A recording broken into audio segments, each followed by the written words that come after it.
1970 അമേരിക്കയിലെ കണക്റ്റിക്കറ്റ് സംസ്ഥാനത്തിലെ ഹാർട്ട്ഫോർഡ് എന്ന നഗരത്തിൽ ഒരു ചെറിയ ഫ്ലാറ്റിൽ 2 യുവതികൾ താമസിച്ചിരുന്നു.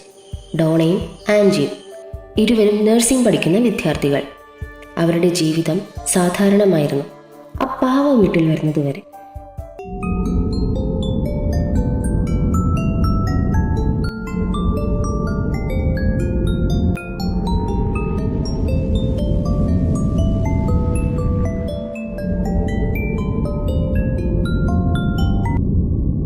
ഡോണയുടെ അമ്മ അവൾക്കൊരു ജന്മദിന സമ്മാനം നൽകി.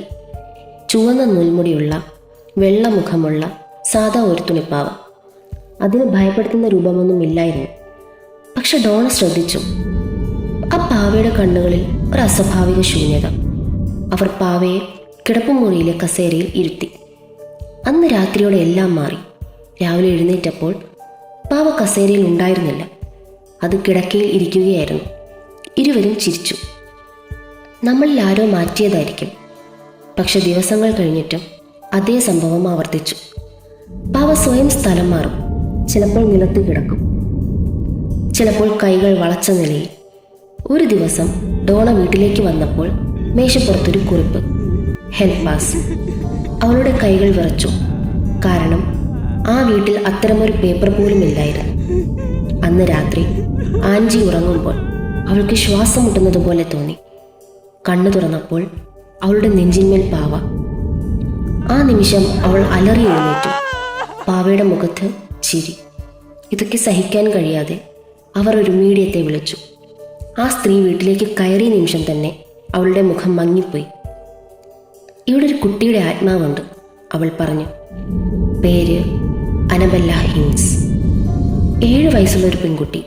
വർഷങ്ങൾക്ക് മുമ്പ് ഈ സ്ഥലത്ത് മരിച്ചവൾ. അവളുടെ ആത്മാവ് ഈ പാവയോട് ചേർന്നിരിക്കുന്നു എന്നാണ് മീഡിയം പറഞ്ഞത്. കുട്ടിക്ക് സ്നേഹം വേണം എന്നതായിരുന്നു അവരുടെ വിശദീകരണം. ഡോണയ്ക്കും ആൻജിക്കും സഹതാപം തോന്നി. അതൊരു വലിയ തെറ്റായിരുന്നു. അതിനുശേഷം കാര്യങ്ങൾ കൂടുതൽ ഭീകരമായി. ഒരു രാത്രി അവരുടെ സുഹൃത്ത് ലൂ ഒരു കസേരയിൽ ഉറങ്ങുകയായിരുന്നു. അപ്രതീക്ഷിതമായി അവൻ അലറി എഴുന്നേറ്റു. അവൻ്റെ നെഞ്ചിൽ നഖപ്പാടുകൾ, രക്തമൊഴുകുന്നു. അവൻ പറഞ്ഞു, അത് പാവ എന്നെ കൊല്ലാൻ ശ്രമിച്ചു. അടുത്ത ദിവസം പാവയുടെ കൈകളിൽ ചുവന്ന പാടുകൾ, രക്തം. ഇനി ഇത് കുട്ടിയുടെ ആത്മാവല്ലെന്നാ അവർക്ക് മനസ്സിലായി.